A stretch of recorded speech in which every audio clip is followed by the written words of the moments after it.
So today we are continuing on in this series, this year-long series I've been preaching with, looking at Moses, who was a major character in the history of the Western religions. He was a big part of Judaism, and his influence continued on Jesus and has a major influence on the Christian faith. And he lived many thousands of years ago and had this epic journey across the deserts of Egypt and Sinai and then into the Holy Land. And we've been following him for many, many months now, asking the question, what kind of lessons can we learn from him as he led the people of God through the wilderness generation? And I was thinking this specific week about love. We've been talking in the last few weeks about what can we learn from these people about love and how to love God and how to love one another. Because if we read closely in Exodus, Leviticus, Numbers, and Deuteronomy, those 4 books in the Old Testament where their story is told, if we look in that story, we see that the theme of love continues to come up very profoundly. And oftentimes we think of the God of the Old Testament as the God of justice and wrath, and Jesus and the God of New Testament being a God of love. And we find that this is really a false dichotomy. The God of Moses' God, the God Moses knew, was characterized by steadfast, abounding love. And so we're looking back at them as well to think about what we can learn from love. And of course, they went through this great epic journey for 40 years. Think about that, 40 years living in a situation where you're in survival mode and you're around hundreds of thousands, if not millions of people making their way through this barren land. And the theme of journey is a really important one as we think about love, because our lives are a journey. The metaphor of journey becomes characteristic of our journey to love. And I think to myself, I've been on lots of different journeys. I like to travel. I'm a traveler at heart. I've done some fair share of it in my time. And the greatest journey that I ever took, literally, was after college. Couple buddies and I backpacked around the world, and we went to something like 21 countries in 7 months. And it was this great epic journey that we had planned, and we were going to see all the places that we'd ever wanted to see. And as we went along this journey, I kept thinking to myself, I don't know if the airline Lufthansa even exists anymore. I think it probably does. We took the Lufthansa airline, and we got this ticket where if you bundle up a bunch of flights, you can get another 10 flights for another $50. You know, they just keep adding up. And so we took all these, probably dozens, if not multiple dozens of flights that year. And it got to me every time I reached a terminal. The Terminal 4 or Terminal 2. And it's like, wow, that's like a thing you don't want to hear from your doctor, right? It's terminal. And yet here we are, travelers. We always go to these terminals. There's something there to be thought about. And I think as you journey in the physical traveling sense, but as you journey in your own life, oftentimes you realize that the various phases that you go through, it's called a terminal for a reason. It's like the person you once were is no longer. You're going to go through something and you're going to be somebody else. Or the things that you used to know and the life that you used to live, sometimes our stories end and new beginnings happen. And so this journey that we went on after college was a great metaphor. And I remember, we were young, we were in our early 20s and trying to think, asking these great questions, what's the kingdom of God and what's God's place in the world and how, what's, for me, I'm an American, what's America's place in the world? And you find out all these interesting things that people think of us. And we had these great grand questions and ideas and thoughts in our head. And yet, as we went from place to place and city to city and country to country, something happened that I really never expected. I didn't really know about.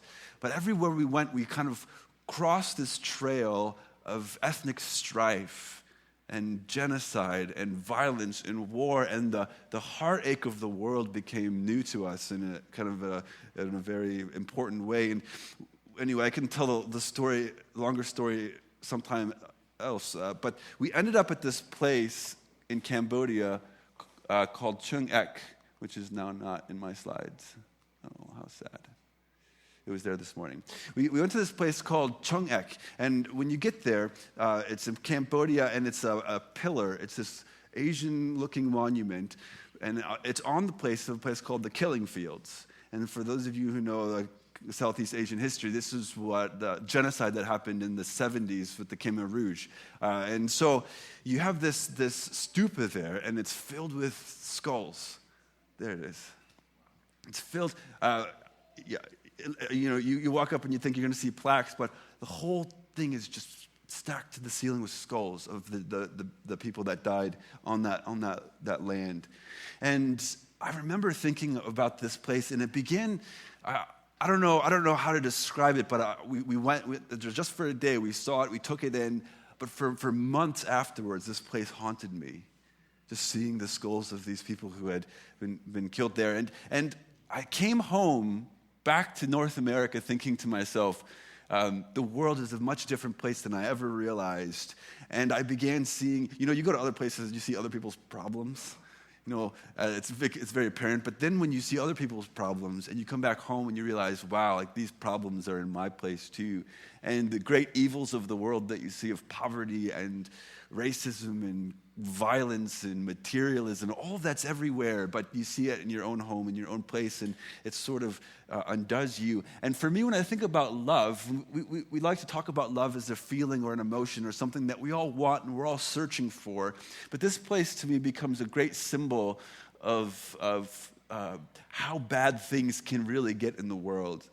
And we think of ourselves as loving and giving people, and I know most of you, I know a lot of you who are sitting together today, and I see you, and you're very giving and loving people, and I think of myself as a giving and loving person, and give my food and my home away, and I love hospitality, and I love giving. We all love giving, but then things happen in our life where we realize that there's a glitch.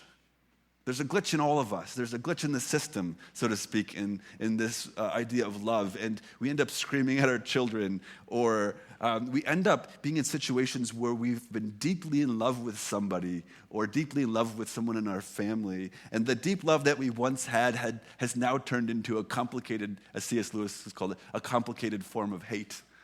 You get these transitions that happen, and we can't answer them. And we like to give, and we love to be outpouring. But some of us, if we're honest, we just have to say, I really hate God, and that's a thing to say. Or I want to be a good wife, or a husband, or a parent, or a friend, but I just sometimes can't follow through. Or I'm a Christian, but I have this unwanted and deep sense to commit adultery, or having and holding my friend's wife and fantasizing about them, or husband, and whether I know it or not, I actively exclude people, and I'm going on here, and you get this laundry list of things. Or I whether I know it or not, I consistently think less of people that aren't my skin color, or I don't like their face, or I don't like the way they look, or I can't get past these things that I might end up, if I'm honest, calling addictions. I've got things that I can't get over. And we have this sense that we are benevolent people. We love to give. We are giving people. And yet there's a glitch in the system.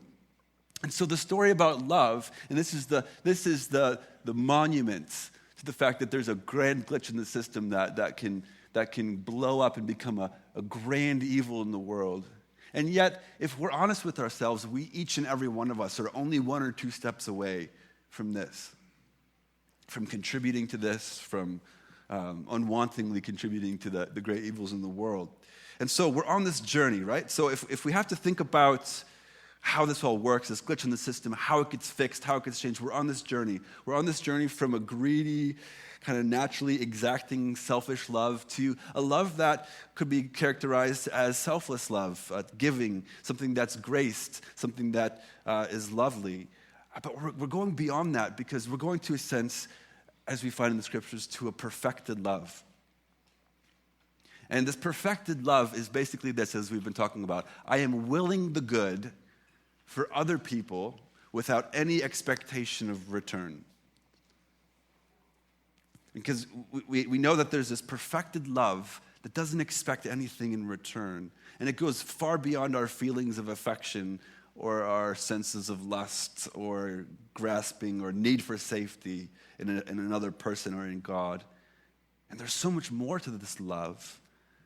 a journey to something more pure. And so we make this journey. And why do we do this? Why do we make this journey? Are we just being perfectionistic? Are we just being, snobs about the way that we treat others? Well, the natural loves, the things that are less than perfect loves, we all know, I bet we could all testify to the fact that sometimes these loves that are less than perfect can turn into demons. And they can haunt us, and they can become something that we never have meant them to be.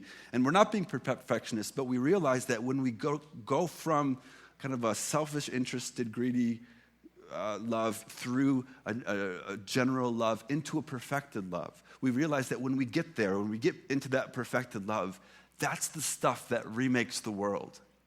That's the stuff that doesn't just perpetuate the systems. That's the stuff that makes sure that these monuments never exist in the world. And the Israelites knew this, right? Like they followed Moses out of this grand civilization of Egypt. And when Moses said to them, I'm asking you to love God with all of your heart, soul, mind, and strength, they realized that the love that he was talking about felt more like being lost in a desert for 40 years than sitting on a couch eating watermelon. Okay, and here's what I mean by this. So the 40 years here, wandering through the desert. 40 years wandering through the desert. I think there's something going on with the slides today. Here we go. 40 years wandering through the desert, and if you read through what they came from, what they came out of, the situation in Egypt that they were in, here's the list that you come up with. They had slave masters to oppress them with forced labor. They built store cities for the Egyptians. The Egyptians worked them ruthlessly. There was bitterness with harsh labor in brick and mortar work and working in fields. Pharaoh had the power over them to say, if it's a boy, if you have a baby boy, we're going to throw them in the river. Pharaoh could pull this on them. If they stood up for themselves in any way, he could say, you know what, you make bricks, but I'm not even going to give you straw. You go out and find your own straw, but I'm going to expect that you have the same amount of bricks produced. And if not, I'm going to physically whip you. He brought, you have the sense from in Deuteronomy, it says that God brought you up out of the iron smelting furnace. Like, think about that. They lived in a situation that felt like they were inside an iron smelting furnace. And there were horrible diseases that they knew in Egypt. Like, this is the situation out of which they came. But when they got into the desert, freed from all of this, there's many times that they wanted to go back. And there's something there. There's something very important there for us as we think about that. They wanted to go back. This is what they'd say.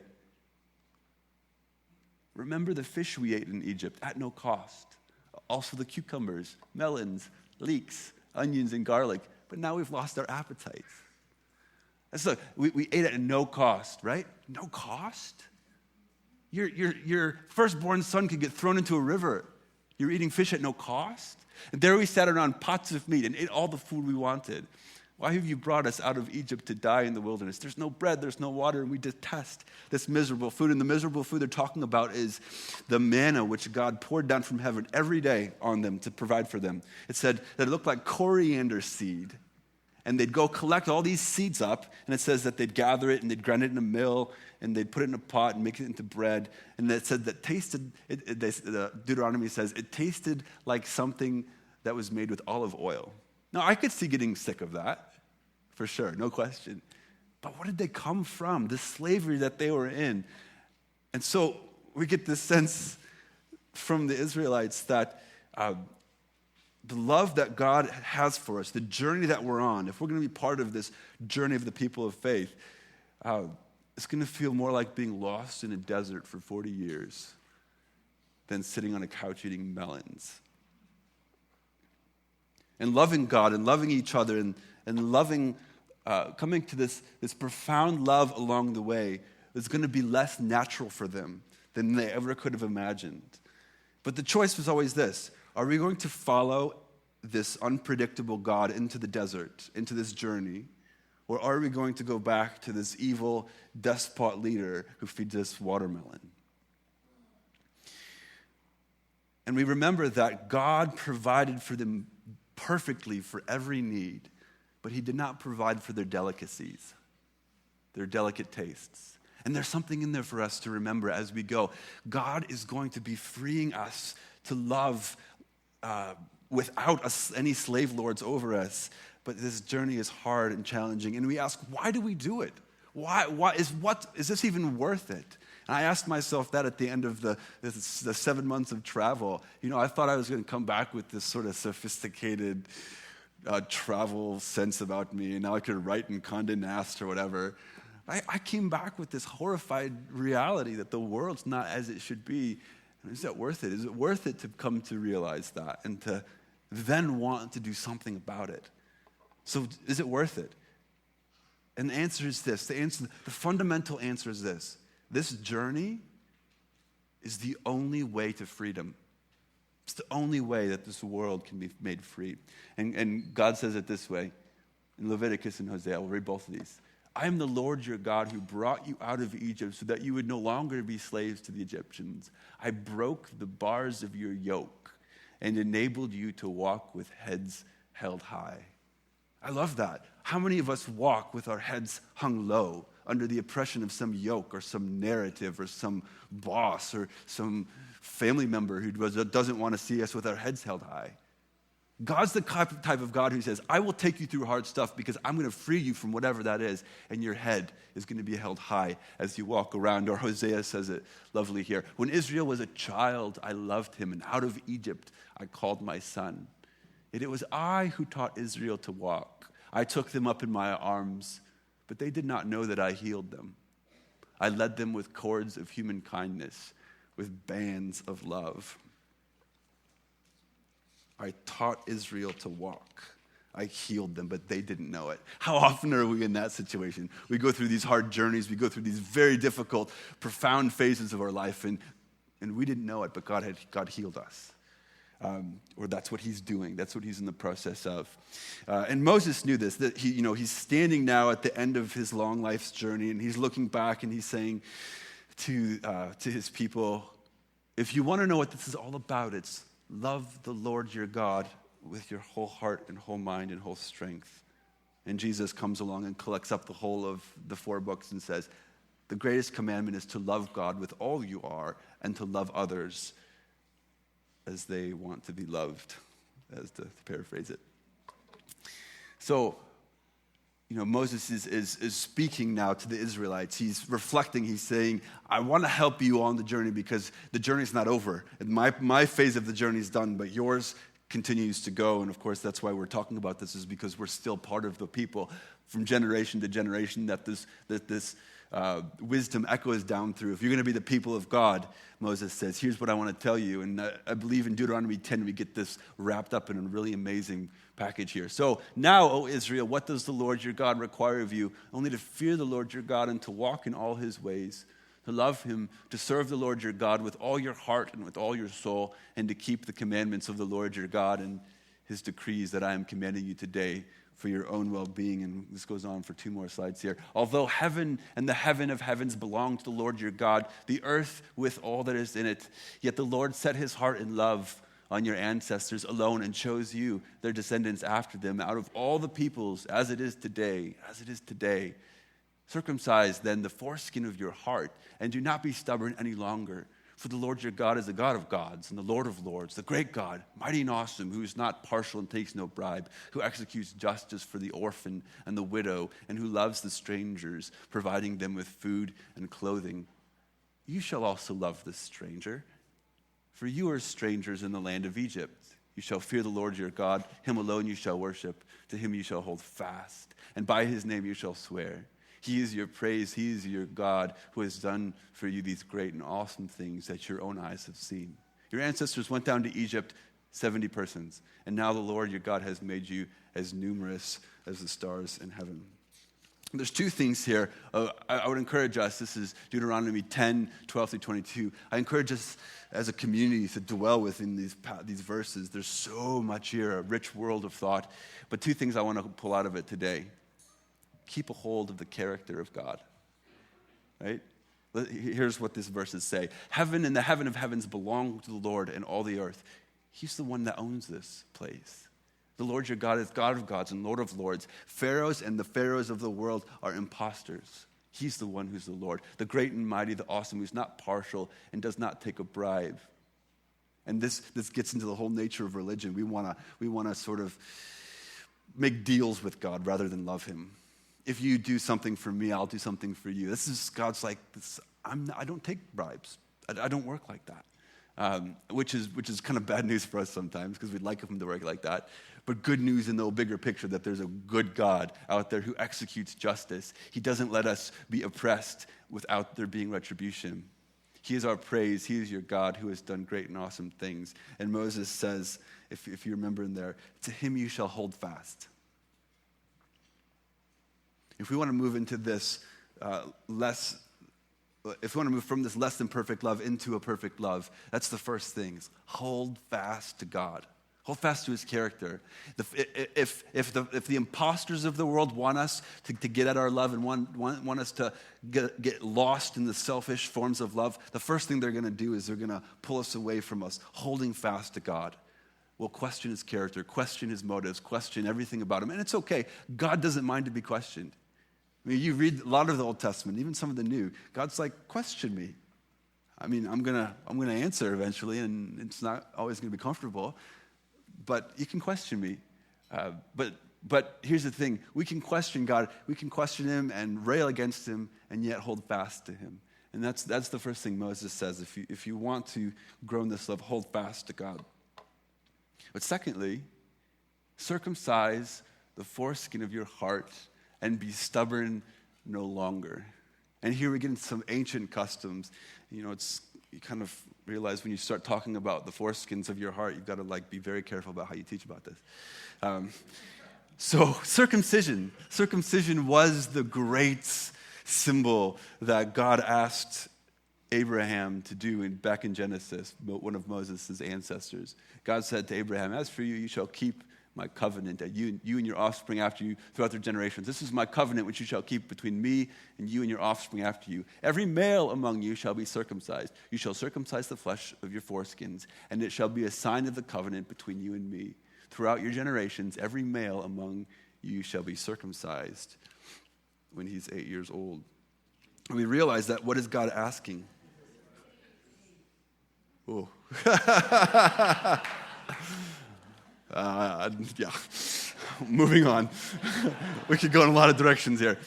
Okay, so we realize that what is this? What is this thing that God asks to do for babies?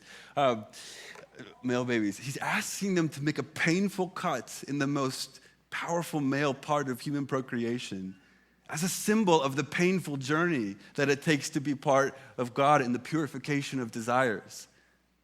So if this is what God asked Abraham to do, Moses is now building upon this practice of covenanting and promising ourselves to God no matter what he does with us. Be with him. We'll be with him. And Moses is saying, circumcise the foreskin of your heart. What is this? What is this? It's a painful cut in the core of our spiritual center where faith, hope, and love abides. Make a painful cut there.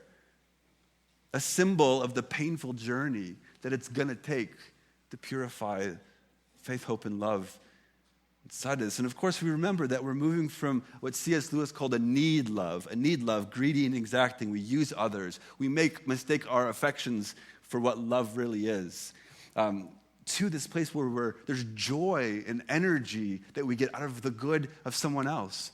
We see someone else having a good, I think that there's some of this in our expression of love to Northwind. I mean, we're not getting anything back from that, and that's okay. This is a no strings attached gift to a community. We're going, that's awesome. And we're moving beyond any sort of reciprocity to, that's awesome, we love that. You know how much I'd love to have a bunch of land in a camp? Like, there's part of me that's like, oh, that'd be awesome for Grassroots to have that. But then I look inside of me, and anything that is jealous or anything like that gets batted down by God's perfect love and says, this isn't about you. This is about this amazing thing that God is going to be doing through these people. And so we move from this place of greedy love to we're getting energy and joy out of seeing someone else become having something good happen to them, and we're unwearied in loving And we move on beyond this natural love to something that C.S. Lewis said is like this gift love, a gift love that we give away. And when we get to the more perfect forms of it, here's what happens. We go beyond just loving our friends. And this is world-changing stuff, friends. We're going into world-changing stuff here. We begin to love the unlovable. C.S. Lewis says, the lepers we love, the people who are not natural to love, criminals, enemies, and then the epitome of people for Lewis, morons. That's what he said. You love lepers and criminals, enemies, and then morons. So we learn to love the unlovable. We learn to love things that we're not attracted to and people we're not attracted to. And we learn to be open, and our hearts expand when we give. But friends, this is a painful journey. To get there, it's painful. It's not easy. And it's not that we just are trying to be snobs or anything about that. We want to be part of the people that change the world. And so you see this.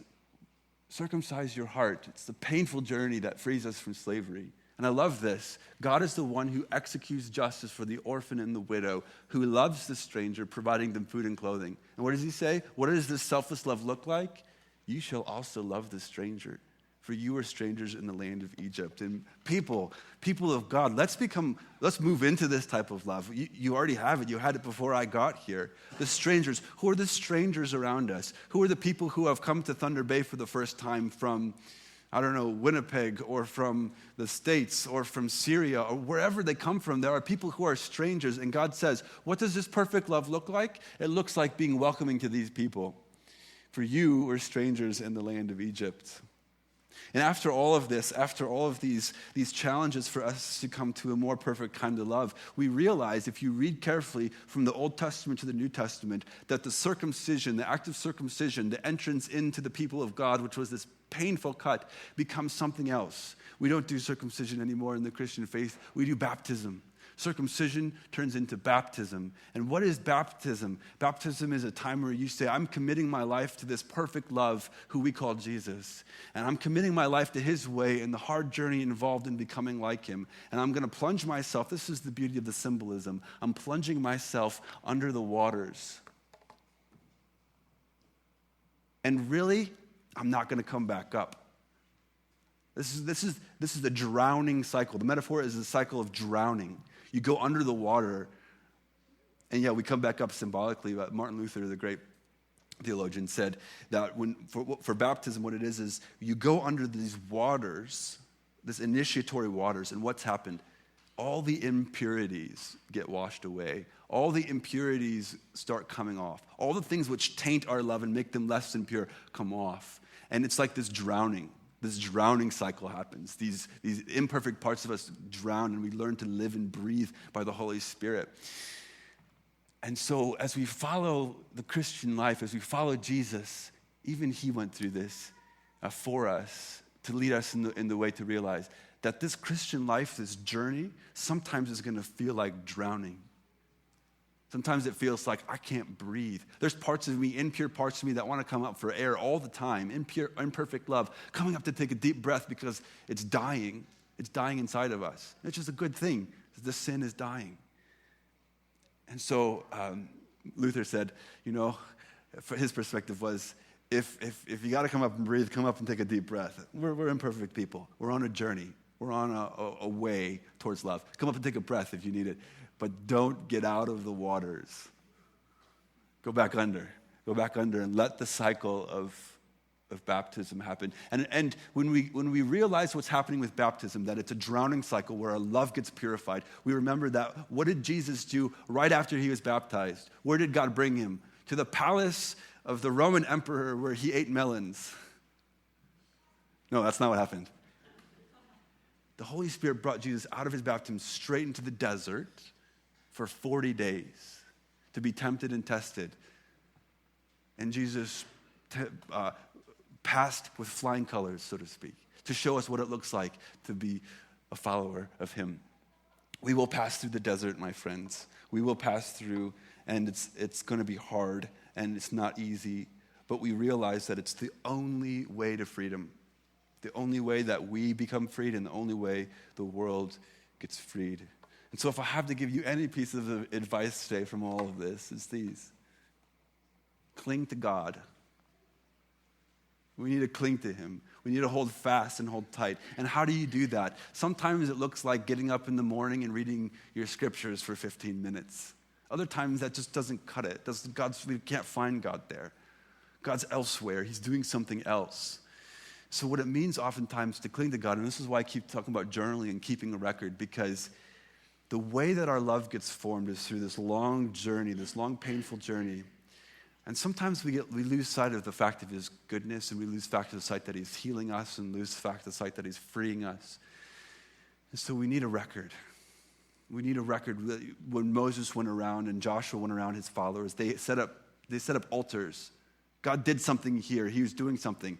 And when we journal, when we keep a record of what all the various things we go through, especially when we realize, wow, I really blew it today. My love today was filled with all sorts of impurities. We can list those down. We realize, and especially in the times when we feel most desperate, when life becomes most desperate, we learn to realize there's something about, okay, let me just qualify this. We become desperate in times in our faith journey. And God never, ever creates evil in the world. He never creates situations where evil happens. But he's the God, we learn, that comes in. He inserts himself right after evil is made, whether it's someone else doing it to you or whatever. He inserts himself right in the process and begins working and using every situation to grow us and to shape us and to form us and to free this world from the evils that cling to it. And so keeping a record of what God is doing is so important because we lose sight of it. We lose grips with the fact that, okay, I'm desperate right now, but something's happening. What is God doing? How is he shaping my love? And sometimes if you just take a little bit of record, even if you keep track over 1 week's time, you realize, oh, okay, that's what's happening. You see pieces coming together. And I'll talk about this more next week. Next week's the last week on the love series. And we're going to get pretty practical in there about this journaling and why it's important. But the primary message is this. How does God shape us into people who give divine love? It's through this long and painful journey that the Israelites taught us. And that Moses, at the end of his life, said, this has been hard, this has been awful, but we can cling to God in ways that we never could have when we had a ruler and overlord over us. So God's freeing us. And so as we think about this, we come every single week back to this table, not because of anything else, but because we realize that we are a people who have a propensity to want to go back to Egypt. We are a people who forget what it's like to be in the bonds of slavery. And so we come back every week to remember that Jesus paved the way. He went before us in his baptism, in his wilderness trials, in the harsh 3 years of ministry he experienced with his own people rejecting him. And he comes to the end of his life on a cross, and we realize that perfect love is this, that one should lay down his life for his friends. And so Jesus, on the last night before he was taken into custody, said to his friends, if you want to follow me, let me just give you some help. Every week, every time you gather, come together and remember that my body was broken for you. My blood was shed for you, and therefore you should become a servant of all as well. And so we're imperfect, friends. We're on a journey. That's what a journey is winding.